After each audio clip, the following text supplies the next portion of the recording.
Hello बच्चों, आप लोग कैसे हैं। मेरा नाम संदीप है। मेरे यूट्यूब चैनल पर आप सभी का स्वागत है। आज हम पढ़ने वाले हैं क्लास 9th की गणित, मतलब कक्षा 9वीं की गणित पढ़ने वाले हैं। आज का हमारा जो चैप्टर है इसका नाम है संख्या पद्धति। ये हमारी कक्षा 9वीं का पहला चैप्टर है। ठीक है, तो आइए संख्या पद्धति को हम पढ़ते हैं। संख्या पद्धति पढ़ने से पहले मैं हम लोग कुछ उन चीज़ों के बारे में बात कर लेता हूँ जो कक्षा 8वीं में आप लोग पढ़ के आए हैं। 7वीं 8वीं में संख्या पद्धति पढ़ने से पहले अब हम संख्या रेखा की बात करेंगे। आप लोगों को याद होगा शायद संख्या रेखा कैसी होती है। एक ऐसी हम रेखा खींच देते हैं, उस रेखा के ऊपर हम बीच में यहाँ पे अंक लिखते हैं शून्य। शून्य के इधर मतलब दाईं तरफ जो हम संख्या लिखते हैं हमेशा प्लस की लिखते हैं, मतलब प्लस की संख्याओं को हिंदी में क्या कहा जाता है, धनात्मक संख्याएं कहा जाता है। ठीक है, और जो संख्याएं जीरो से बाईं तरफ मतलब पीछे की ओर लिखी जाएंगी उनको बोलते हैं ऋणात्मक संख्याएं। और ये संख्या कैसी होती है, माइनस में, मतलब ऐसा बोल सकते हैं जो संख्या माइनस के चिन्ह के साथ होती हैं उनको हम ऋणात्मक संख्या कहते हैं। ठीक है, इन संख्याओं को क्या बोलेंगे, कौन सी संख्याएं, धनात्मक संख्याएं। ठीक है, जो नंबर प्लस में है। ठीक है, ये वाली जो संख्या कैसी है, माइनस में, इसे बोलेंगे ऋणात्मक संख्याएं। आई बात समझ में, ऋणात्मक संख्याएं। ठीक, ये बात समझ में आ गई आप लोगों को कि धनात्मक संख्या और ऋणात्मक संख्या क्या होती है। ठीक है, मैं एकदम बेसिक से लेके चलूंगा ताकि आपके मन में कोई भी डाउट या कोई भी समस्या ना रह जाए। ठीक, तो अब सबसे पहले हम यहाँ पर बात करेंगे प्राकृत संख्याएं क्या होती हैं। प्राकृत संख्याएं क्या होती हैं। ठीक है, जब तक आपको ये जो इसकी डिटेलिंग समझ नहीं आएगी ना, जब तक चैप्टर में क्या दिया हुआ है, जब तक आपको समझ नहीं आ पाएगा मतलब चैप्टर में क्या करना है। ठीक है, तो प्राकृत संख्या क्या होती है, ध्यान से सुन लीजिए भी। ऐसी संख्याएं जो एक से आरंभ होती हैं। ठीक है, ऐसी संख्या या ऐसी संख्याएं जो एक से आरंभ होती हैं, आरंभ होती हैं और अनंत तक जाती हैं, अनंत तक जाती हैं। तो उन सभी संख्याओं को हम प्राकृत संख्याएं कहते हैं। जैसे अभी हमने यहाँ पर देखा, ये संख्याएं एक से चालू होकर आगे की तरफ चलती ही जा रही है। अगर हम डॉट डॉट डॉट लगा दिया तो भाई संख्याएं तो कभी भी खत्म नहीं होती, आपको पता है ना। संख्याएं तो कैसी अनंत संख्याएं हैं, है ना। तो एक से आगे जितनी भी संख्याएं हम आगे की तरफ चलते रहेंगे उन सभी संख्याओं को क्या बोलेंगे, प्राकृत संख्याएं कहेंगे। जैसे कि लिखा प्लस का 1, प्लस का 2, प्लस का 3, प्लस का 4, है ना। तो यहाँ पे जो संख्या ली हमने वो एक से ली हैं। ठीक है, आगे बात करते हैं हम लोग पूर्ण संख्या की। पूर्ण संख्या क्या होती है। ठीक है, पूर्ण संख्या क्या होती है, तो ऐसी संख्याएं जो जीरो से आरंभ होती हैं। ठीक है, यहाँ पर इतना ही फर्क रहेगा कि पूर्णांक पूर्ण संख्याएं क्या होती हैं, ऐसी संख्याएं जो शून्य से आरंभ होती, शून्य मतलब जीरो, जो शून्य से आरंभ होती हैं और अनंत तक जाती हैं। ठीक है, अनंत तक जाती हैं। ऐसी संख्याएं जो जीरो से लेके मतलब अनंत तक जाती हैं उनको हम क्या बोलते हैं, पूर्ण संख्या बोलते हैं। मतलब कहने का मतलब ये है यहाँ पर कि वो संख्याएं जो जीरो से चालू होकर आगे की तरफ जाती रहती हैं अनंत तक, तो उन सभी संख्याओं को हम पूर्ण संख्या कहते हैं। मतलब पूर्ण संख्या के अंदर क्या होता है, पूर्ण संख्या जीरो से चालू होती है और आगे तक चलती रहती है। ठीक है, जीरो से एक, दो, फिर ऐसे करते करते करते अनंत तक जाएगी। ये जो यहाँ पे चिन्ह बना रहा हूँ ना, जो 8 आप देख रहे हैं, ये जो लेटा हुआ 8 बहुत से बच्चे इसे कहते हैं। लेटा हुआ 8 नहीं है, ये अनंत का चिन्ह है। ठीक है, इनफाइनाइट का चिन्ह होता है ये। ठीक, आगे बात समझ में, मतलब जो पूर्ण संख्याएं होती हैं वो जीरो से आरंभ होती हैं और जो प्रगट संख्याएं होती हैं वो हमेशा एक से आरंभ होती हैं। अब इसके बाद बात करेंगे हम लोग यहाँ पर, अगर हम इस संख्या रेखा को देखें ध्यान से, आप लोग देख रहे हैं संख्या रेखा को, तो यहाँ पे क्या दिख रहे हैं, संख्या रेखा में शून्य के दाईं तरफ तो जो संख्याएं लिखी हैं कैसी हैं, वो धनात्मक हैं, और शून्य के बाईं तरफ जो संख्याएं लिखी हैं कैसी हैं, वो ऋणात्मक है। और बीच में क्या लिखा हुआ, शून्य। तो संख्या रेखा के ऊपर जितने भी अंक, जितने भी संख्याएं लिखी हैं, इन सभी संख्याओं को एक अलग से नाम दिया गया है। ठीक है, इन सभी संख्याओं के लिए एक अलग से नाम दिया गया है। इनको पूर्णांक संख्या कहा जाता है, पूर्णांक संख्या। ठीक है, इनको हम लोग क्या कहते हैं, पूर्णांक संख्या कहते हैं। ठीक, मतलब ऐसी संख्याएं जो कहाँ से चलती हैं, मतलब ऐसी संख्याएं जिसके अंदर जिनके अंदर ऋणात्मक संख्याएं भी शामिल होती हैं, धनात्मक संख्याएं भी शामिल होती हैं, साथ में पूर्ण संख्या भी शामिल होती है ना। जीरो एक पूर्ण संख्या है, ये भी शामिल होती है। तो इन सभी को एक साथ हम क्या बोलते हैं, पूर्णांक संख्या कहते हैं। ठीक है, आइए बस समझिए पूर्णांक संख्या क्या होती है। पूर्णांक संख्याओं के अंदर मतलब ऐसी संख्याएं, मतलब वो संख्याएं आएंगी जो माइनस की भी होंगी और प्लस वाली नंबर भी, मतलब माइनस वाली संख्या भी, प्लस वाली संख्या भी और जीरो भी, इन सभी को एक साथ हम क्या बोलते हैं, पूर्णांक संख्या बोलते हैं। ठीक है, बात समझ में आ रही क्या बता रहा हूँ मैं। पूर्णांक संख्या का मतलब ऐसी संख्याएं जिनके अंदर ऋणात्मक संख्या भी शामिल हो, धनात्मक संख्या भी शामिल हो और पूर्णांक संख्या और पूर्ण संख्या भी शामिल होता है। तो इन सभी संख्याओं को हम पूर्णांक संख्या कहते हैं। इसके बाद बात करेंगे हम परिमेय संख्याओं की। ठीक है, परिमेय संख्याएं क्या होती हैं, परिमेय संख्या क्या होती है। ठीक है, तो ये क्या होती है, ऐसी संख्याएं जिन्हें p बटे q के रूप में लिखा जा सकता है। मतलब अगर हम बात करें ऐसी संख्या जिनको बटे के रूप में लिख सकते हैं ना, उन सभी संख्याओं को हम परिमेय संख्या कहते हैं। क्या लिखेंगे, ऐसी संख्या या ऐसी संख्याएं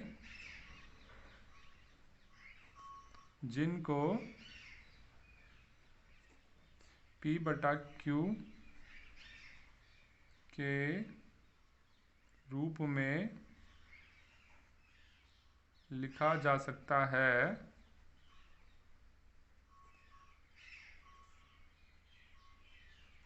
उसे उसे परिमेय संख्या कहते हैं, उसे परिमेय संख्या कहते हैं। आई बात समझ में ये। जैसे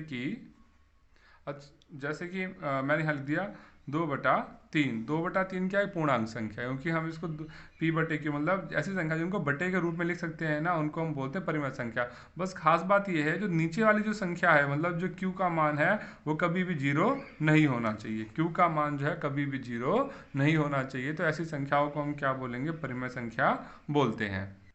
आगे चलते हैं। अब हम इससे कुछ उदाहरण कर लेते हैं। प्रश्नावली 1.1 करने से पहले हमें क्या करना है, एनसीईआरटी किताब के जितने भी ना उदाहरण दिए वो भी करने पड़ते हैं आपको। बेटा जब आप उदाहरण कर लेंगे ना बच्चों, तो उससे क्या होगा, आपका जो टॉपिक है ना, जो हम पढ़ रहे हैं, वो एकदम दिमाग में सेट बैठ जाएगा, ताकि आप उससे जो प्रश्नावली के जो प्रश्न हैं उनको आप आसानी से हल कर पाएंगे। इसलिए जितनी भी आप प्रश्नावली करेंगे, हम करेंगे इन वीडियोज़ में, उन सबको करने से पहले हम उन सबके पहले जो उदाहरण दे रखे हैं उनको भी हल करके देखेंगे। ठीक है, आइए चलते हैं।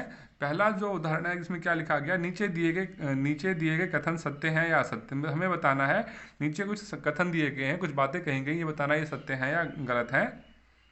कारण के साथ अपना उत्तर देना है, मतलब ये अगर सत्य है तो क्यों सत्य है, असत्य है तो क्यों असत्य है। ठीक है, पहला क्या लिखा, प्रत्येक पूर्ण संख्या एक प्राकृत संख्या होती है।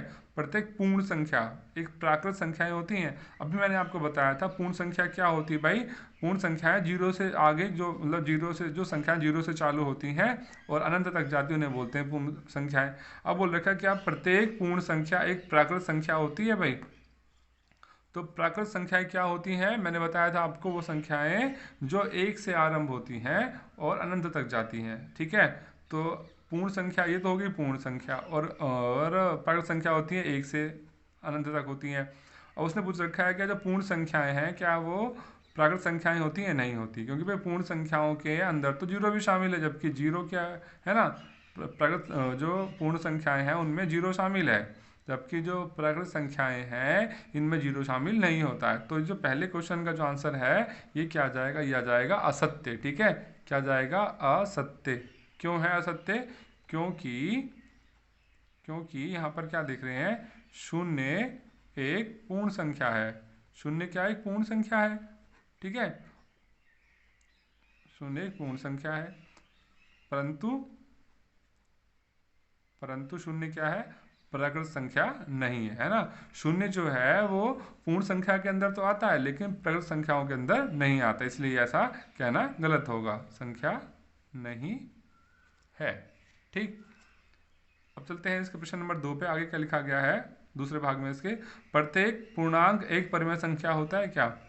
प्रत्येक पूर्णांक मतलब बताया था मैंने, ऐसी संख्या है जो माइनस में भी होती हैं प्लस में भी होती हैं, उनको हम पूर्णांक कहते हैं। तो ये पूछा गया है, तो बताइए कि जो पूर्णांक है, क्या जो प्रत्येक जो पूर्णांक होगा क्या वो परिमेय संख्या होगा।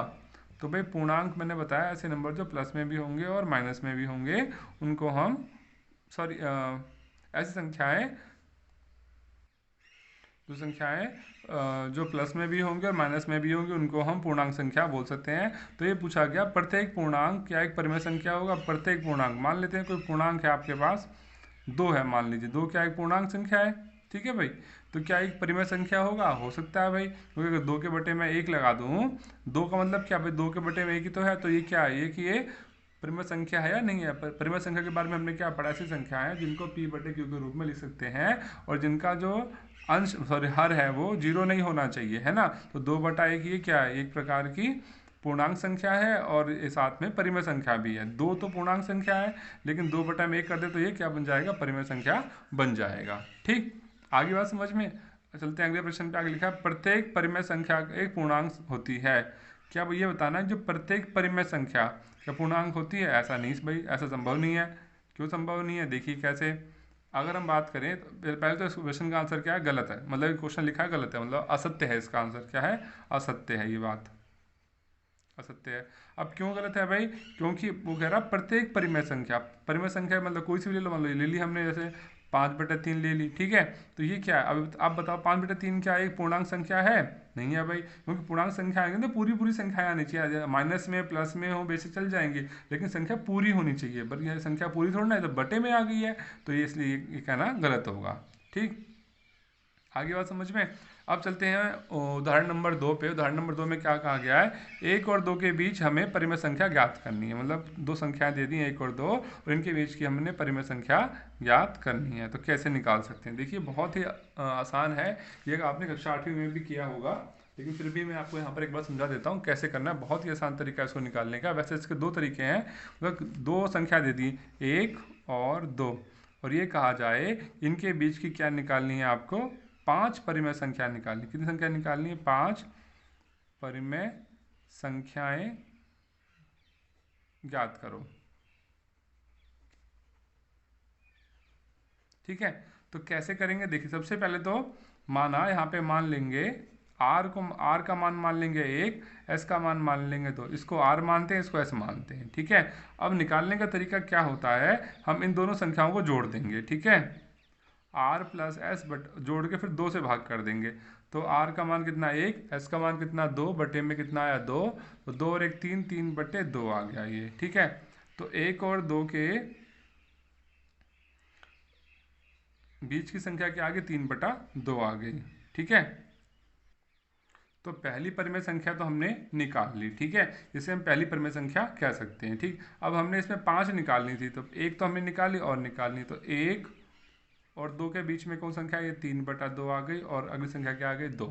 अब हमने और भी निकाल, क्या करना होता है, जो भी संख्या हमारे पास आ जाती है ना, इन दोनों को फिर जोड़ लेंगे।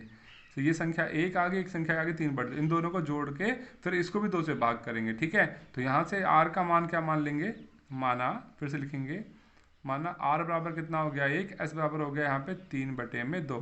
क्या करेंगे, r प्लस s जोड़ेंगे, इसको 2 से भाग करेंगे। r का मान कितना है 1, s का मान कितना है 3/2, फिर इसको 2 से भाग करना है, ठीक है।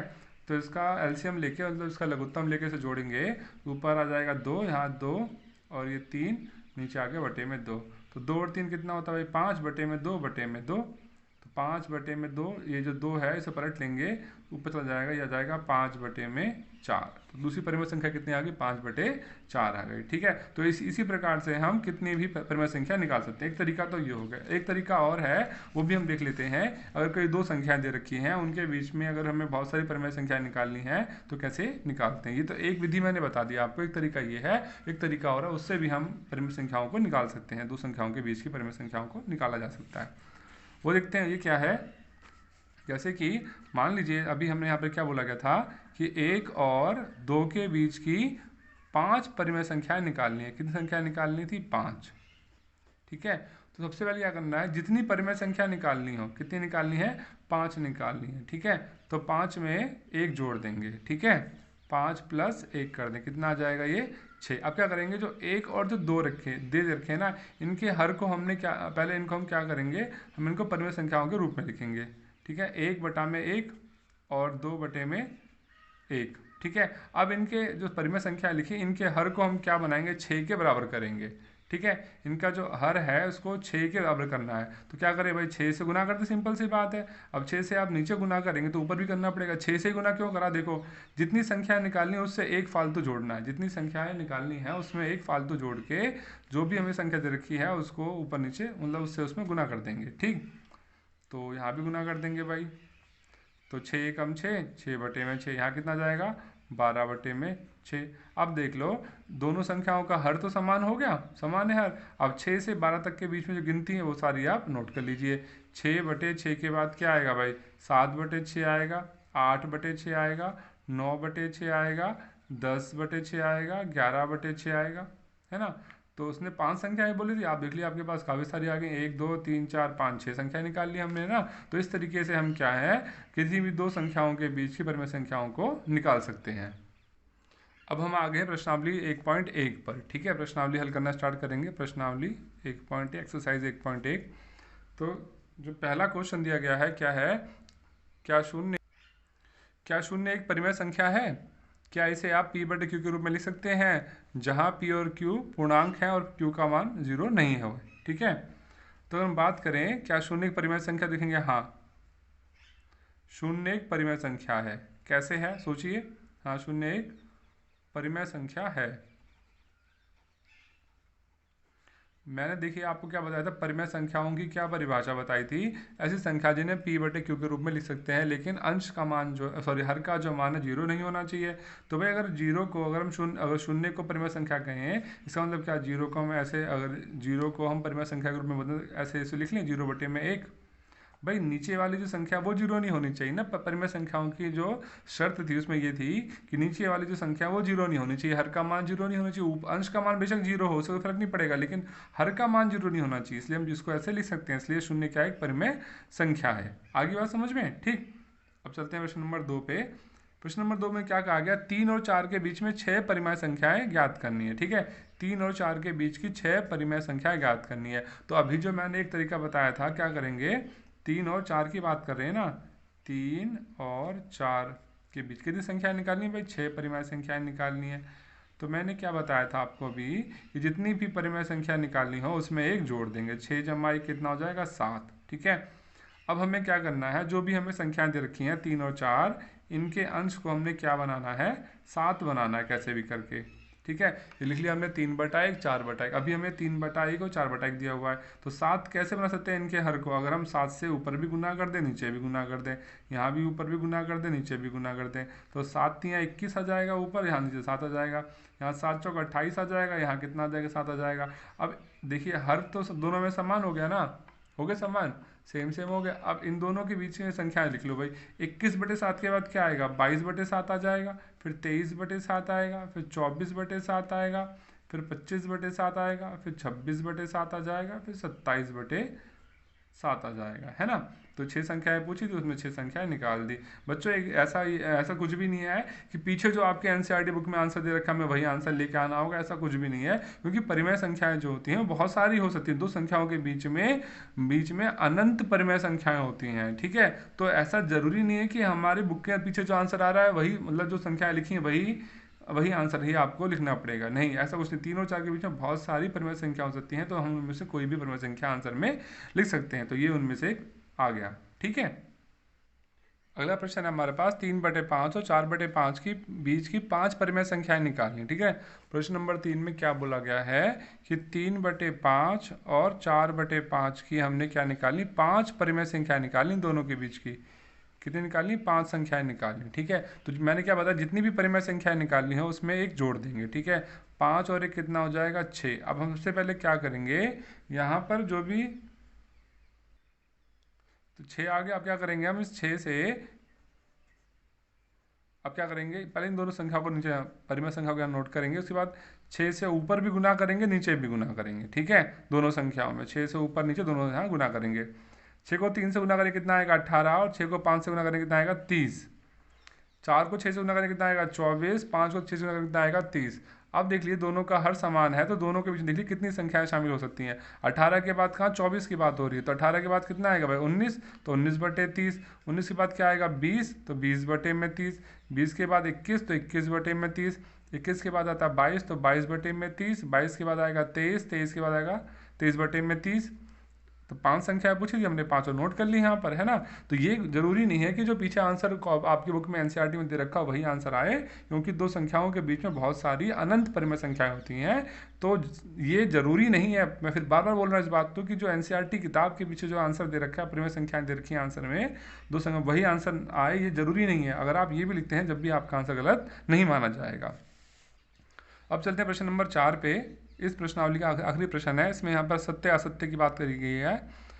तो साथ में ये भी बताना है कि अगर हम किसी भी कथन को सत्य या असत्य कहते हैं तो उसका कारण क्या है। तो पहला कथन देखते हैं। पहला कथन में क्या कहा गया है, प्रत्येक प्राकृत संख्या एक पूर्ण संख्या होती है। प्रत्येक प्राकृत संख्याएं, तो मैंने अभी आपको बताया था प्राकृत संख्याएं कौन सी होती हैं, जो संख्याएं एक से चालू होती हैं और अनंत तक जाती हैं। तो ये पूछा गया प्रत्येक प्राकृत संख्याएं पूर्ण संख्या होगी, तो इसका आंसर आएगा असत्य। ठीक है, पहले का आंसर आएगा असत्य, ऐसा नहीं हो सकता। क्यों? क्योंकि भाई नहीं, अच्छा देखिए, प्रत्येक प्राकृत संख्या का पूर्ण संख्या होंगी, हाँ हो सकता है, सत्य है, ये सत्य है। ठीक है, क्योंकि जितनी भी प्राकृत संख्याएं हैं वो तो पूर्ण संख्याओं के अंदर आती ही आती हैं, है ना। तो ये सत्य है। ठीक है, क्योंकि अगर हम 1, 2, 3, 4 की बात करें, मतलब ऐसे, तो ये सभी संख्याएं कैसी हैं, सभी संख्याएं प्राकृत संख्याएं भी हैं और कैसी हैं, ये पूर्ण संख्याएं में भी शामिल होती हैं, इसलिए ये इसका आंसर सही है, मतलब ये बात सही कही गई है। अगले कथन पे जाते हैं। अगला कथन क्या कहा गया है, प्रत्येक पूर्णांक एक पूर्ण संख्या होती है। तो ये गलत है, प्रत्येक पूर्णांक एक पूर्ण संख्या होती है। ठीक है, ये असत्य है। ये बात कैसे असत्य है, देखिए, बोला गया प्रत्येक पूर्णांक, पूर्णांक मतलब बताया था वो संख्याएं जो प्लस में भी होती हैं माइनस में भी होती हैं, उनको हम पूर्णांक संख्याएं बोलते हैं। तो ये बोला गया प्रत्येक पूर्णांक पूर्ण संख्या होगी, नहीं हो सकता भाई, क्योंकि पूर्ण संख्या तो सिर्फ कहाँ से चालू होती है, जीरो से चालू होती हैं। पूर्ण संख्याएं जीरो से चालू होती हैं, लेकिन जो पूर्णांक है, मान लीजिए -2 क्या एक पूर्णांक है, क्योंकि जो पूर्णांक में तो माइनस वाली संख्याएं भी आती हैं, लेकिन जो -2 क्या है, ये पूर्णांक तो है लेकिन ये पूर्ण संख्या नहीं है, क्योंकि पूर्ण संख्या जीरो से चालू होती है। -2 एक क्या है, पूर्णांक है, परंतु पूर्ण संख्या नहीं है। तो इसलिए ये जो कथन कहा गया था ये गलत है। ठीक है बच्चों, अब चलते हैं कथन नंबर 3 पे। कथन 3 में क्या कहा गया है कि प्रत्येक परिमेय संख्या एक पूर्ण संख्या होती है। क्या बताना, जो प्रत्येक परिमेय संख्या होती है क्या वो पूर्ण संख्या होती है? ऐसा नहीं है, ऐसा होना जरूरी नहीं है।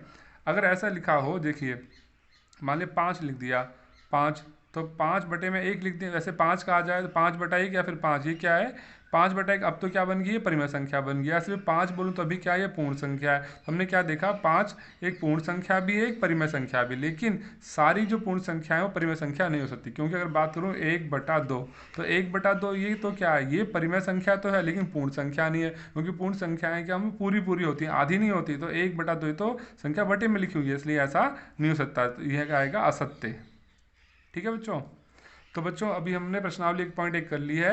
अगर आशा करता हूँ आपको अच्छे से समझ में आ गई होगी। अगर आपको फिर भी कोई डाउट वगैरह रह गया है, कोई चीज़ नहीं समझ में आ रही है, तो वीडियो के नीचे कमेंट जरूर कीजिए। और अगर आपको मेरी वीडियो अच्छी लगी है तो प्लीज़ मेरी वीडियो को लाइक कीजिए, शेयर कीजिए और मेरे चैनल को सब्सक्राइब कीजिए, और अपने दोस्तों में ज़्यादा से ज़्यादा मेरी इस वीडियो को शेयर कीजिए। और जाते जाते जो लाल कलर का जो सब्सक्राइब का बटन है उसे दबाना नहीं भूलना। ठीक है बच्चों, तो मिलते हैं अपनी प्रश्नावली 1.2 में।